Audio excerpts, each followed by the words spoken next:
times. I might say no. Are you guys ready for my intro? Um, perhaps. Good evening, ghouls, gals, and other pals. It's a fine Halloween after... Shit. That was 3 months ago, wasn't it? Yeah, you missed Not a little. It's okay. Just keep going. Keep going. Uh... No one saw it. You still look cool. Fuck. It's okay. You just gotta roll with it. That's it.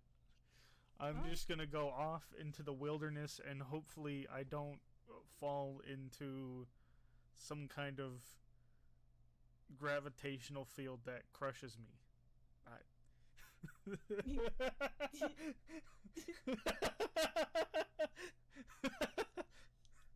The fly trap, an impossible field of gravity that should not exist under the current laws of physics. And other such magics await you in the zone, scenic zone, in somewhereville they never really specified. Maybe the UK, maybe the US. So Plan your vacation today. I think we're gonna have to come back to this because I have a question now. What is that? Well, let's go over the cute little ditty, the little novel we read, Roadside Picnic first. Wow. And a roadside, what a cozy novel, and I'm sure nothing bad happens in. No. It's a picnic, you know? Like, that's a good thing. Kaden, right? do you want to go over the book? I think I just might. It's so we got Roadside Picnic. It is a Russian novel by a dude's name who I am not even going to attempt to pronounce. It's Arkady and Boris Strugatsky. Thank you. I'm glad one of us is cultured. And it is a late-era Soviet novel, which I feel is normally, like, that's just kind of extraneous details, but for this book specifically, I feel like that is pretty important. Yeah. For things we'll discuss a little bit later. But it is a series of little snippets in the life of a character named Red Shoehart, our lovingly kind of a douchebag, but not the worst possible douchebag. He had a rough life. He understandably a douchebag. Mr. Shoehart and his adventures in the impossible, unknowable exclusion zone. That was a zone in 7 places around the world in which the laws of physics no longer really apply, and there's a bunch of like insane artifacts that defy the laws of nature, like a battery that can literally never run out, a self-producing like organic fuzz slime that grows exclusively on metal, a little copper ring that is perpetual motion, and other such treasures. So naturally, the governments of the world are like, "Aight, tight shit. Let's study this." And then things go poorly. People die when they brush against a spider's web of a heart attack hours later. If people who were present in these 7 locations move to anywhere else in the world after the visit, as it's called, they die. In usually horrific ways, like natural disasters, and that'll just keep getting worse and worse until they die. And that brings us kind of to the start of the book. A stalker, Red Shoehart, the previously mentioned, and Kiev, I believe is his name. Which one? It's a K something. Oh shoot, what was it? Kirill? Kirill, yeah, Kirill. It starts with them taking a trip to the zone to find a filled empty, a disc, suspended, animated in space with no like gravitational force, nothing in between, just like 2 discs away from each other. And this introduces us to the zone and its beauty and horror. And Kirill brushes against the previously mentioned strand of thread. And everyone's hunky-dory. Everything's awesome. Woohoo, we're having a great time. And then, boom, heart attack. And then after this, the time skips again. Then we get Red Shoehart a few years later. Things have progressed. The zone is more closed off. It's harder to be a stalker these days. And it kind of just tells the life and how people are cracking down. And he also has a kid now. Yeah, he has the Monkey is the nickname of the kid. Who, not apparent at first, but that's a little less than a nickname and more of a descriptor. as we find out later in the book. He also married his sweetheart, and they're I wouldn't say domestic bliss, but they live in. Stalking is also illegal. It's entering the zone without proper recompense is not allowed. Big no-no. They will shoot you on sight. But that just makes it more intriguing to go in and grab the swag. Yeah. So we're introduced to more characters. The Vulture Bulbridge, who tells about this mythical spear, the golden spear that can grant any wish. And of course, Mr. Red's like, "You're full of shit, old man. Shut the fuck up." And then we get another time jump, and this time it's Mr. Red has gone to jail for some time, getting caught stalking. And it's from the perspective of Richard Noonan, he is a double agent for the government, spying on all the stalkers, making sure they're not getting too crazy, too wacko. And he kind of like talks to Red after he's out of prison, and the monkey has oh yes, the children of stalkers mutate, like, exclusively. Except for Vulture Burbridge's kid. His kids are somehow perfect, fine. Actually, more than fine. They don't even look like their parents, but they're just, like, described as being ideal. And that's kind of kooky, kind of weird. Maybe the golden spear is real after all. So, time skips again. We have a 31-year-old Mr. Rick Schuhart going into the zone with the son of Vulture to find this is the orb of power. And they go on a short little adventure, and then he sacrifices Mr. Arthur Bulbridge to the meat grinder, which protects the spear. Red then philosophizes about how life sucks, and he's always been trapped in a cage and put down by others, and he doesn't really know what to wish for. And so his deepest desire is just for things to be okay, for people to be good and not be left behind. And the book ends. And he cries like a little baby. I mean, I would cry too in that situation. It's a pretty depressing book. Not me, I'm Sigma. Hmm. I just, flex my muscles and then throw a stack of money at the camera and walk away. I'm not sure that would have the stack of money. What? Excuse me, greenbacks. That just makes me more... What? I'm on my Sigma grind set. Apparently. Sorry, I'm a Shrigma male. I only... Shrigley male.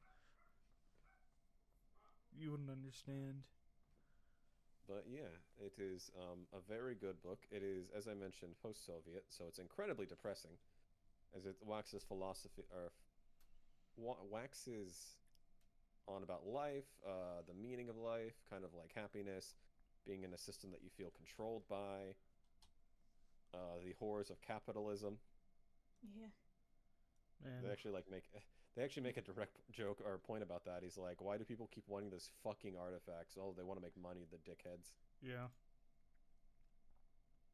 But I'm shocking to no one, a very big fan of this book and a big fan of the series it spawned, Stalker.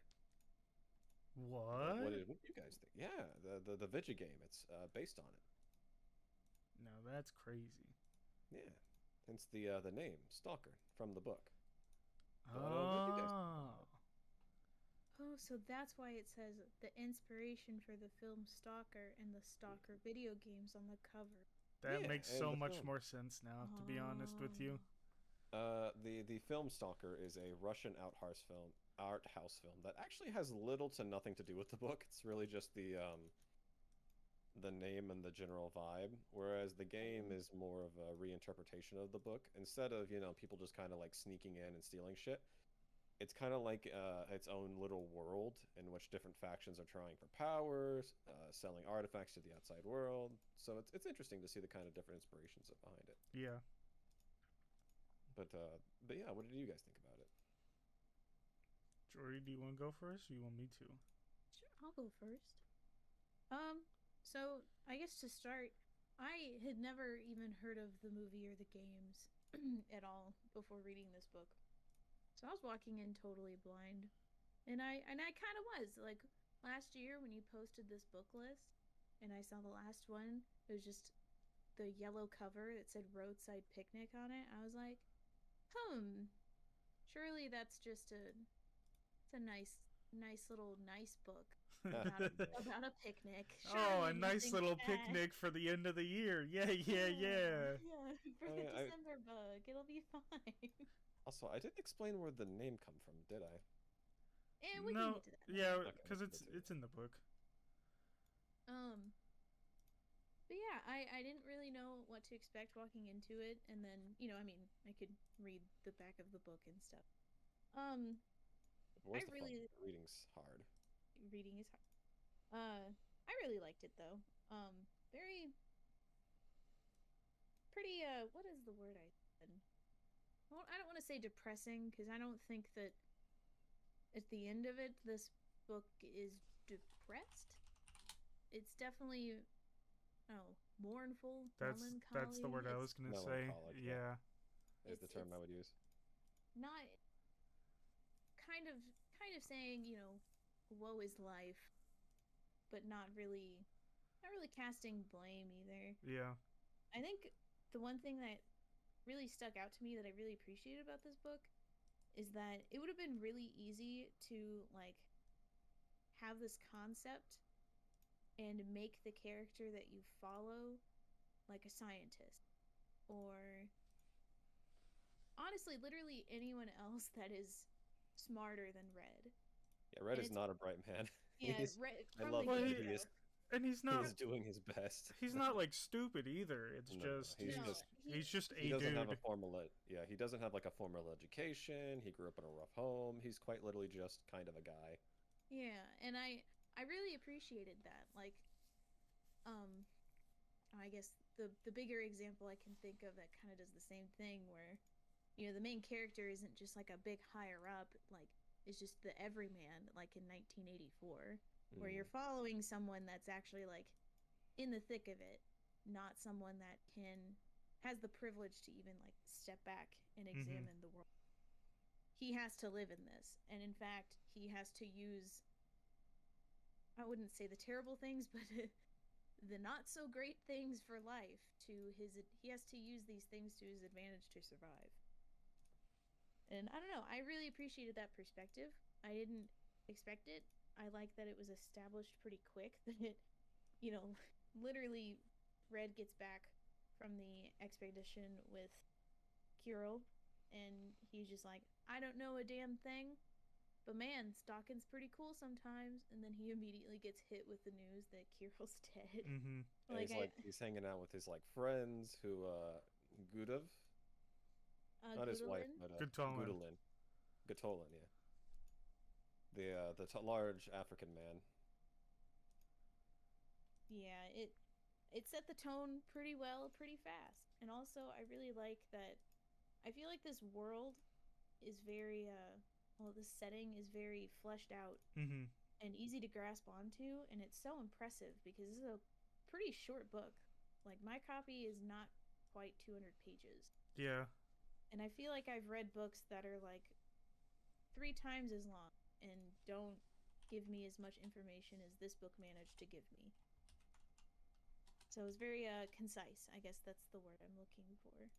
And I really Yes, it appreciate it. gets in, it makes its point, and it gets out.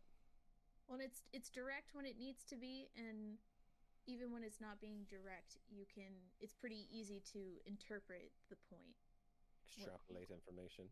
Yeah, it's pretty I don't accessible is a bad word, but kind of accessible. Immersive almost. Yeah. Like, I don't know. I think good science fiction. It does the thing that I think good science fiction does, where it can explain to you what's going on without actual like blatant exposition, if that makes sense. Like, like no one has to, the only time you ever really get like exposition dumps, it's two characters like having it's a very genuine conversation. Yeah, like, it's Richard Noonan is talking to his scientist buddy over drinks, and the scientist dude is just getting more and more drunk, so he just starts like talking about like different theories he has on the zone, each one like more and more insane, and it feels a lot less like, ah, yes, this is the science garble, and more this is a dude drunkenly Yeah. trying to make sense of the unsensible. And so, like, when you're getting this exposition, it feels natural, and you're also like learning about what's going on, which I think is very well done. Yeah. Yeah, but that was my piece. What about you, Ryan? Well, Jordy took my answer. What? Yeah, I mean, everything you said pretty much is along the lines of what I was gonna say. Like, it's very well written. It's very quick and to the point. I was actually surprised at how short it was. I had found, because I listened to this stuff at work, I found on YouTube an audio book that was just recorded by a dude named Bonesy Rather, which I'll put a link to in the description. Shout out to my man Bonesy. Yeah, let's go fucking love it. Bonesy. Let's go, Bonesy. And I had to like stop and ask Kaden, like, I think when I was like almost finished with it, I was like, hey, how many chapters are there? Because like, there's literally 5 videos in this playlist the dude made, and one of them is literally 6 minutes long. I want to say it's doesn't technically have what one would call a chapter as much as it's sections. It's a section. Yeah. It's because each chapter starts with the character and then the age. Yeah. It'll be like Redrick 21, Redrick 26, Redrick 31, and then Noonan 50 something. The other thing that's very cool about it is that there's clearly like other stuff that these two fine people have written about the world we live the world they live in, these characters live in, inhabit, you know? But they never like explain any of it to us, and sometimes that, I know for some people sometimes that doesn't work, but I think in this situation that just kind of adds to the whole naturalness of it, if that makes sense. It feels like people are actually alive in this world. People are Yeah, because the characters clearly, even the scientists, don't really know what's going on.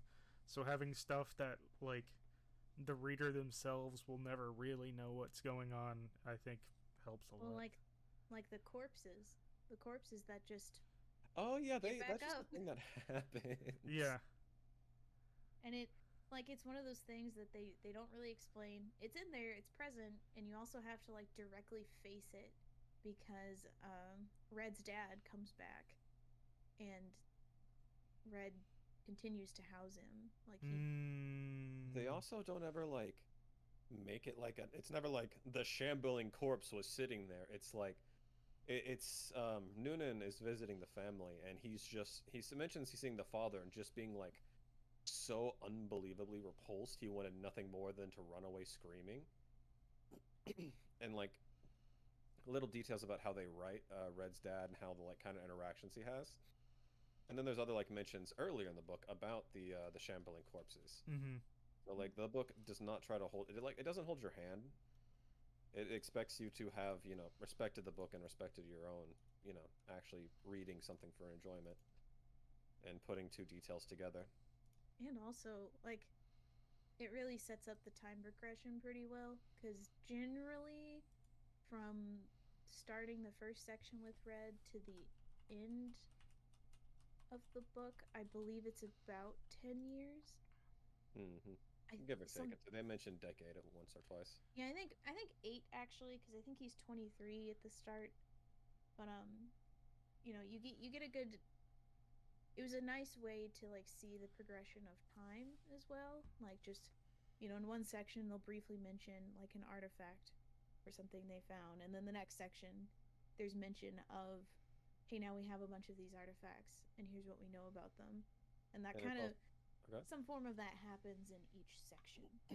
There's also a really cool part, and like in the first chapter, they kind of talk like just idle chatter about how like, oh, this research will be really handy for we can use this item for this or this item for this. It's very interesting. Like this guy's kind of the limit with what we can do here.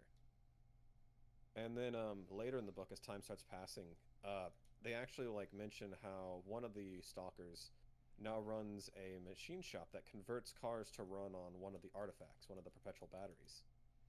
Yeah. And it's really cool to see how quickly the technology is disseminating as well. On like the other side of it too, I really liked how so Red gets caught at the end of section 2, and he's basically going to give himself up to go to jail. And to ensure that his wife and daughter are set up, he gives up an object to the people he's been stalking for. And you trying to think how to describe this. The artifact in specific, it is a sample. It is a sample of hell slime, which the first time we hear this described, it's a horrible, terrible thing that no one even trusts to go near because it's so terrible. We figure out earlier in this section that actually the person he is having to drag out of the zone has encountered the hell slime, and that is why his legs do not work anymore. They literally turn to mush. Exactly. Like they're rubbery. He describes them as rubbery. Yeah. So we know firsthand like how terrible this thing is, and Redrick is giving it up to his bosses, knowing that it will probably get into the wrong hands and will cause problems down the line, but he wants to make sure his wife is set up. Like because he has it, but he doesn't give it to him. He's kind of like weighing like, oh, should I do it? Should I not? Like I don't know. Kind of, it's like he's unsure of what to do until he gets caught, and then he's like, well, I'm not going to be able to provide my family. Yeah. And stalkers are superstitious. Like people, like they'll walk on the other side of the street. They won't, like, families of stalkers will be ostracized in the community. So he knows that if he doesn't do something drastic like that, his good of his wife and her kid will basically be left on their own. Right. And we get proof of that because Noonan speaks with Red's wife, and he's like, in his inner monologue, he's talking about how, yeah, everyone in the building were hateful. They weren't just unhelpful. They were directly hateful to her and the daughter until they started getting payments that Noonan helped get to her. And then also we find out at the end of that section that the sample of hell slime that Red gave to them actually destroyed an entire lab. Was volatile it was. Wounded a lot more. Was that the exact same slime, or I thought that was from another facility at another? Okay. Implies? I would say it implies. Because what was the dude's name? It was Scully or something Skull, and I can't remember their name. A lot of the stalkers refer to themselves exclusively by nicknames, and it's hard to keep track of them all. But it's implied that the hell slime he gave to them ended up over there. Gotcha. Well, I assume that it was his simply because who else would have gotten a sample of the slime in someone's hands? You know? Oh, well, I just figured because there was other zones, I assumed that this one was at a facility near another zone. I think it was pretty close by because they mentioned how it was like one of the more nearby labs. Okay, yeah, that makes sense. Because Valentine, I think, even says, hey, you want to go visit it? We can go look at it. Doesn't he? Yep. He makes a passing remark, is like, if you want to go look at it, like, fuck, man, I don't care. To which Noonan is like, please no. Yeah. So good, even.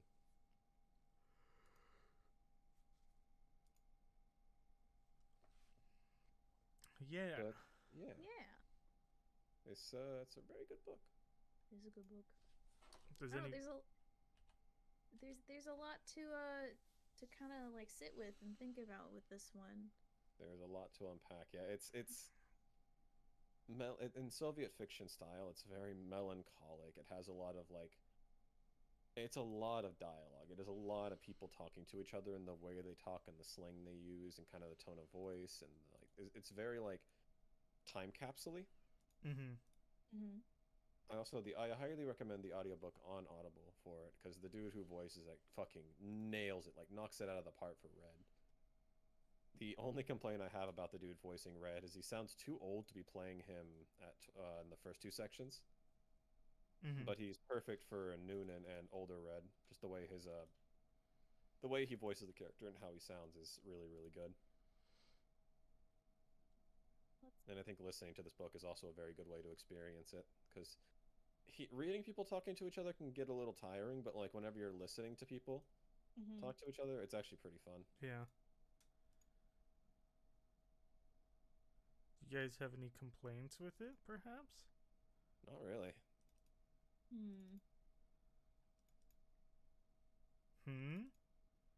I'm trying to think. I don't think so, because like in terms of sci-fi that I'm discovering that I enjoy more, I really like when things are just in the world and we don't necessarily understand them, and it's acknowledged that we don't understand how the technology works. I really like that kind of stuff. Like, I mean, Annihilation's kind of the same way. You don't get answers in Annihilation. You get a setting that's odd, that's different. You get more questions. And then you get, and then you get people that are just coping with the whole time. I guess I could see how someone, I think you said this already, Ryan, but how someone may not like that there's not a whole lot of explanation here. And I guess there is some terms that I feel like they would throw out there a few times, and then they didn't really like give you enough context to figure out what they meant until later. Out of until later, I was like, any curiosity, and maybe I know from any terms you have questions on. I guess not really, like they didn't explain it. I guess I'm just not quite clear. Like the grinder.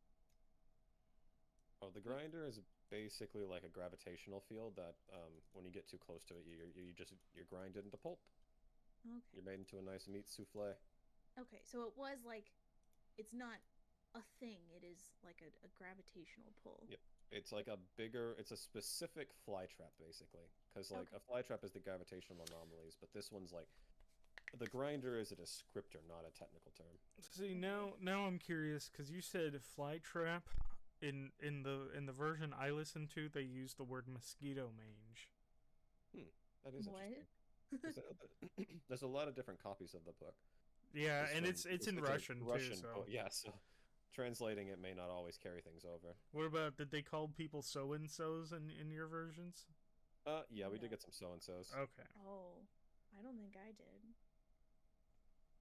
It would be like, oh, and so and so. Yeah, you so and so. Oh, no, I don't remember reading that at all. Interesting. Oh, but I ask about the grinder because, like, they throw out the word grinder and like, oh, this guy survived a grinder. And they don't really explain what it was. And then, I don't know, the way it was described at the end, I guess we didn't talk about that, but at the very end with Arthur, it doesn't. It makes it seems like it's some kind of creature. Yeah, it sounds like he was grabbed, which I guess that's not inaccurate. He was. Yeah, just, it doesn't. It's not inaccurate. It was just a little bit confusing because I just.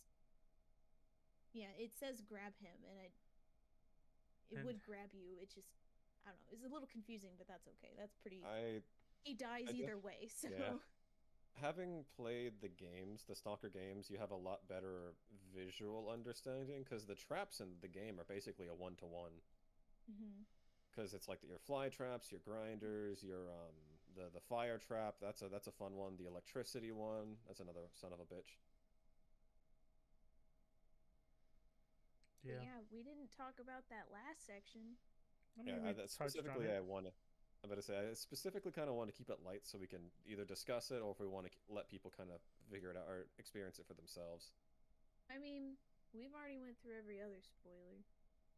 It's true. So, I guess we can start with you guys, and then I'll circle around. They take Red takes Buzzard's kid out into the zone to get the golden ball, even though Buzzard was like, yeah, take some useless nobody, some loser, and then Red was like, joke's on you, I'm taking He your he specifically says, "Take any of my goons; they don't matter." yeah."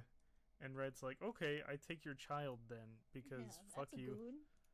Vulture is a bastard, man. Like Vulture sucks. Like Yeah. Oh yeah. probably the like only irredeemable character in this book is Vulture. Not Well, that his kid deserved to die. yeah, that's what I was gonna say, which is ironic because, like, honestly, his kid seemed like a pretty good person. Because, like, when they finally, Naive, but yeah, a decent fellow. but when they finally end up getting to the golden ball, the kid kind of goes bonkers bananas and starts yelling about how he's gonna wish for effectively world peace. But that's not how the wish granter works, because the wish granter is your secret. It's your inner desire. Yeah, It's the thing you keep inside. Like it's in the movie The Stalker, they have a very long discussion because the movie Stalker is a unnamed stalker, a writer and professor traveling through the zone. And when they went to get to the wish granter, the professor is going to blow it up so evil men cannot use it. And probably one of the best performances in Russian media I have ever seen. I forget the gentleman's name who plays the stalker. Goes on a monologue about how hope and empathy are quite kind of the only thing that matter in all this, and how like hopeful men will always beat over evil, and how one's innermost desires will usually be good because men are not inherently evil. yeah, And it's a very powerful scene. Like even in a different language, it carries really well. And so I think that's an interesting thing to consider too. Is like the wish granter, not quite a monkey's paw, but you don't get to like pick what you wish for. yeah. And so whenever the young Arthur was on, we don't actually know what Arthur's actual wish was because he dies before he reaches the wish granter. But then Spoiler we alert. have, yeah. Then Red then proceeds to be like, "Am I a good man? Am I a bad man? Do I deserve to be happy? Does anyone deserve to be happy? I'm actually kind of just tired of always being like under someone's foot. Like my entire life, I've been a cage. Like I've said I've made these choices and I've lived free on my own, but I've always been in the cage." And that goes on. It's a very very wonderful like scene. Incredibly well written too. Yes. Yeah. It definitely was a a banger way to end it. Like, I was pretty fucked up, like, reading the Noonan chapter, which is the one before this one. That was already pretty fucked up on its own. Like, Yeah. the fact that it ends with, like, the daughter kind of leaning on her grandpa's corpse, her grandpa's Reanimated walking corpse. corpse. And, like, you just have this moment where Noonan's looking at them, and he's like, it's almost, he's kind of even conflicted in his own monologue, but he's like, man, that's fucked up, and man, that's fucked up that it has to be like this for this whole family. That He even these goes out people. his way. He's like, Red. He's like, Red's a good man. Like he's rough around the edges, but he's always been a good, honest man. And Mhm. it's like, why does this have to happen to Red and not like Vulture or Yeah. Ham or any of the other? Well, and even like he even kind of still pities like the daughter and the grandpa corpse. Hmm. He kind of has like still, it's still not great. Noonan, he's still kind of a butt about it, but he's just kind of like, I don't know how to What an summarize it. series! What an unfortunate series of events that this has led us. Yeah, he kind of just has a moment where he's almost like, man, don't, even these two things that I can't stand to look at, don't they deserve something better than this? Is kind of the summary of what he says in his head. Mm-hmm.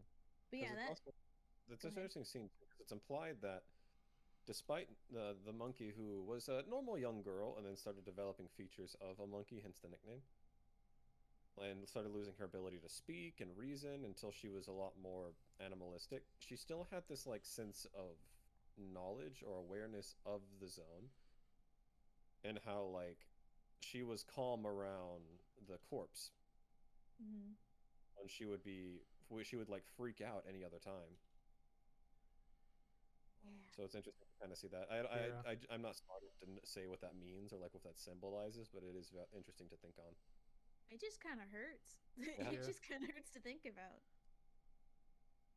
But then, you get that moment, and then you jump into this chapter, and you figure out pretty quick, even quite a while before it happens, that Red probably brought this kid specifically for not a great reason. And Yeah. you figure out that reason's very not great at all. And it's brutal but short. But you're also just like, damn, I get it.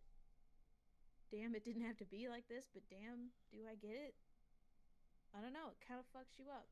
I guess that's why this book. I don't want to call this book upbeat, because it's definitely not upbeat or anything, but it's definitely not like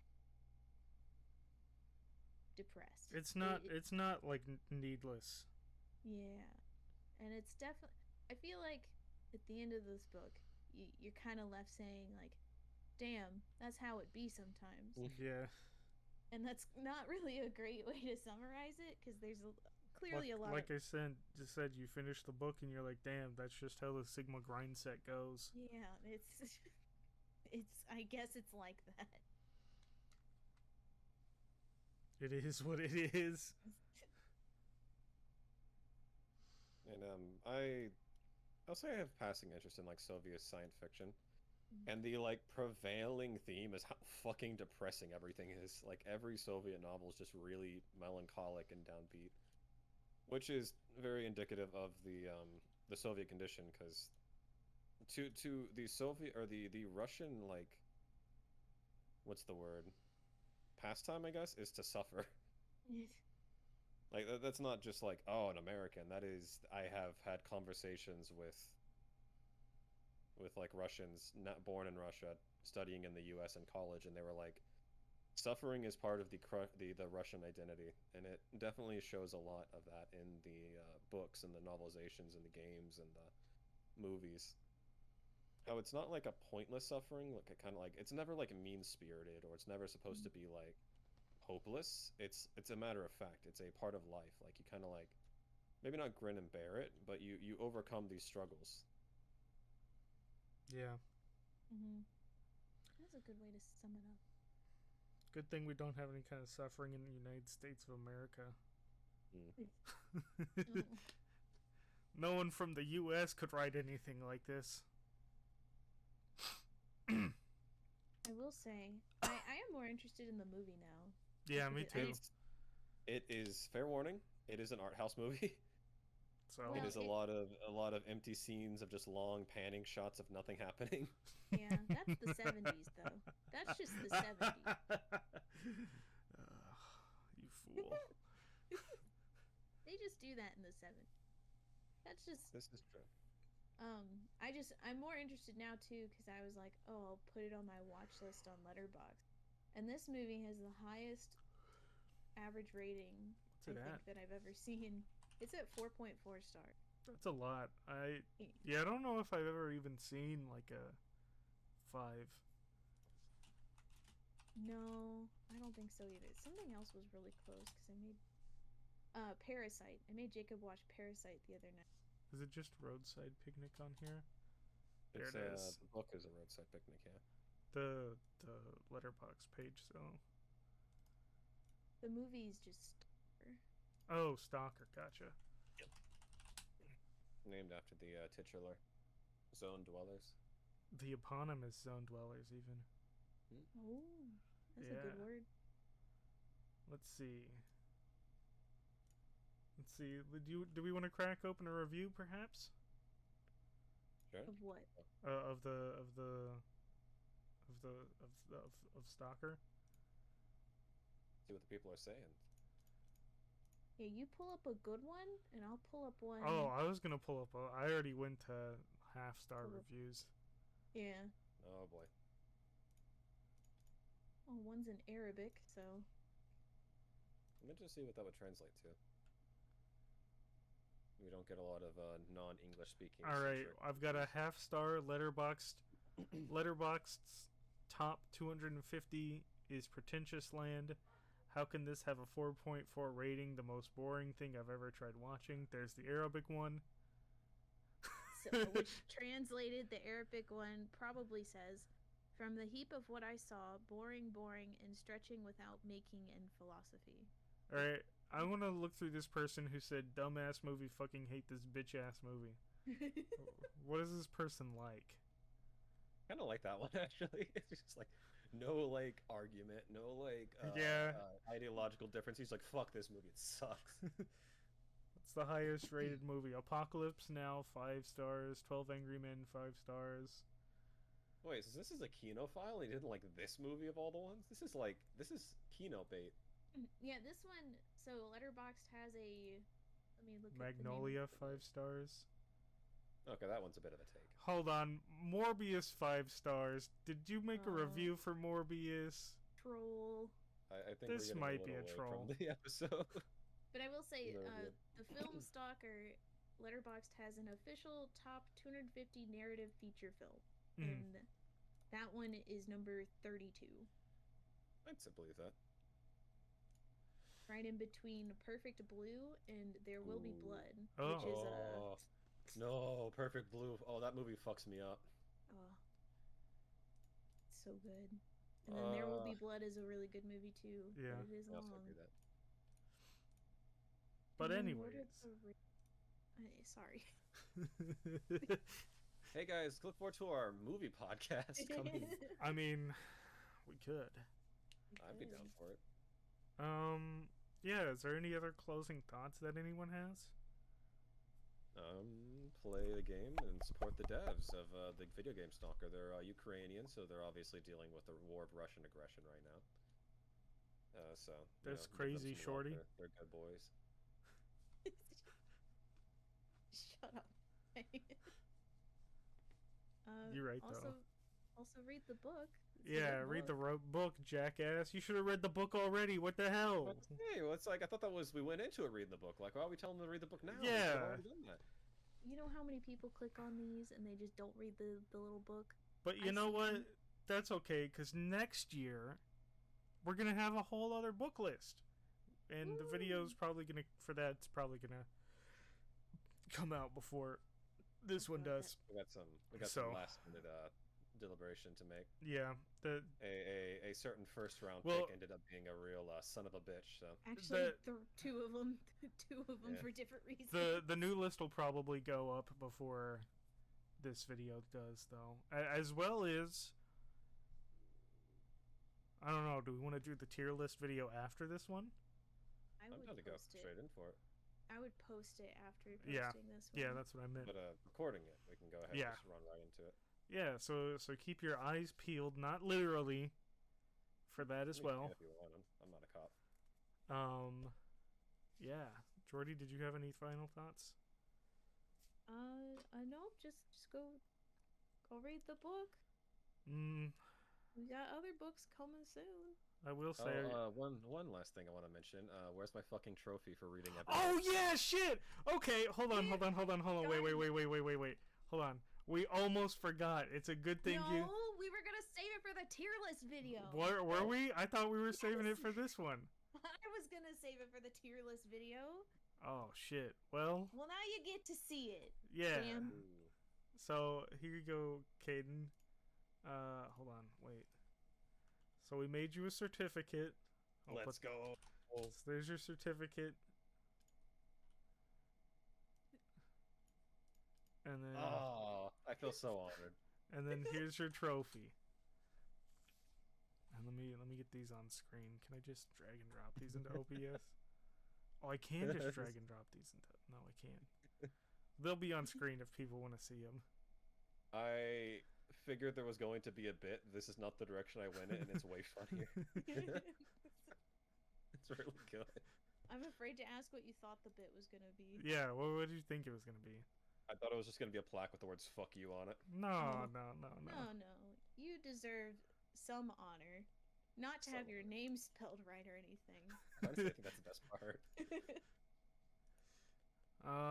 Does anyone have any social media they want to shout out? Any political candidates they want to Ooh. vouch Heard for? You guys pretty cool. Andrew Yang? Is that what you said? Yeah. Yeah, Really. Yang Gang. Yang Let's gang, go. gang, gang. What's he up to these days? Oh, Literally don't nothing. ask. Genuinely ask. nothing. Some more news has a whole hour-long video on how he does basically nothing, but that's irrelevant. That's in the next video. That's for the next one. Thanks for watching. Subscribe. For real though, anyone have any? Well, you can. Oh. Did the outro like song? Come on. Oh, well, follow me on Twitter at RyRyinRed. Bye bye. Bye-bye. 探してたこの心ウキウキ暴れさせて暴言はいつ